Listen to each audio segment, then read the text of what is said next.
Hey, what's up, fellas? Just got off the phone with one of my friends up there on the hill, and we talk to each other. I call it in my part of the world, we call it just being part of the country club lifestyle. And the title of this video will be "Having the Wrong Woman in Your Life Can Cost You Almost Everything, Especially in Your Career." There's a contract up for bid now. And most of the younger businessmen that I know have spoken to me because I know several of the men that are offering up the contract. Now, this is a multi-million-dollar contract, and there's two of them. One is for a new, I think it's a 32 home, single family home uh, community that they're getting ready to build. These guys have already uh, built in the infrastructure, bought the land. These guys are not rookies at this. The other one's a manufacturing plant here. Actually, that's not true. It's a headquarters for a manufacturing plant that's being built in Ciudad Juarez on the outside where all the flat land is. These two contracts are a big deal. And these guys, everybody, if you don't know a lot about business, now they can say that they're sealed. No one knows who the bids and that. Nobody knows. But if you don't understand that people do business with the people they like and get along with, you're out of your mind. If you don't think cronyism and especially nepotism, if you don't think getting a contract involves you maybe hiring their daughter or son as your receptionist or assistant manager of like turning the lights on and off, that's just not the way it is. Um, and then to act like that doesn't happen and oh my God, that's wrong. Well, it's one of the things I talk about that's called the cost of doing business. So let me get to the point. There's a gentleman who has a general construction company, and he has really good people working for him. And one of the things these guys do is they have a meet and greet with whoever is applying. That's the coffee pot turning itself off in back of me. Um, One of the things they do is they get together and they meet and greet and they decide whether or not they want to do business with this individual.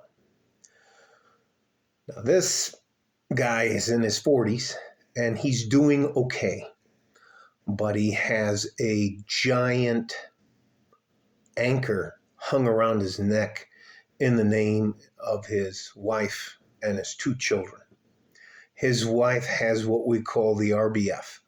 And if you don't know what that means, that's the resting bitch face. She is probably meaner than a snake and just thinks she says whatever she wants to, whenever she wants to. She's overweight and out of shape and mouthy and loud. Anyway, she's cost that man literally millions of dollars. And he doesn't conduct himself the way that is expected out of somebody who wants to do big time business with these guys. Is this fair? No. Is it the way the world works? Yes. If you want me to blow smoke up your butt, I'm not that guy. If you want to say, oh my God, that's not fair. How can you do this? Oh, da, da, da. That's just the fucking way it is. These guys only do business with people they know and they like and respect. And a lot of your ability to get along, if you choose to have a woman in your life, is the woman you choose to have in your life. Here's another example. This woman and her two children were invited over to a birthday party. And this has to do with the mayor's office anyways. Her son and daughter got into a fist fight with, anyways, somebody's child because they're both, that girl and that boy are just like their mother. They're actual bullies. And they're in some legal trouble just because of that. So this is that, and I'm trying not to beat a dead horse, but I will tell you this: there used to be a time back in the day when there's a requirement for you to be into a certain category of men that you needed to have a wife and a family because we wanted you to have as much skin in the game as we had in the game for giving you a contract, that you're not just going to take the money and fly away, that you have roots here and that you belong here. But because it's so difficult now, and that's one of the things I talk to these guys about. I explain to them how difficult it is for a man to protect himself nowadays, that it's actually not a bad thing to have a proven businessman who may still be single and doesn't want to have a wife in his life to complicate his life. And that the fact that he can't just get up and walk away from, anyways, the business. So, and usually when they talk to me, they're asking me about my opinion about this guy. Hey, do I know this guy? Hey, do you have any information on this guy? We're thinking about doing this. We're thinking about doing that. And I'm slowly trying to convince them that it's to the point now where it's almost a disadvantage for a guy to have a woman in his life, especially if she has the RBF, and especially if she can't control herself and the rest of that stuff. That woman is not helping you get anywhere you need to be. And I told him that's why I left my wife of over 30 years. So there has to be a way for some of us dinosaurs to start including younger men that may not be married, because it's just and I'm trying to talk to these older guys about how patently unfair it is for a guy to get married. The only thing I can't get him to do is come and spend a day with me in family court.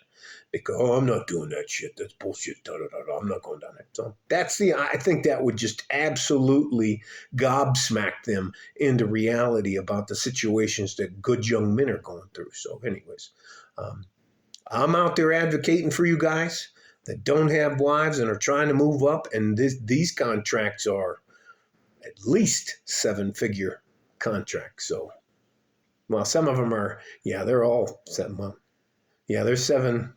I don't know if they're 8-figure contracts, but they're definitely 7-figure contracts. And one of these contracts, if you can fulfill the obligations, will change your life.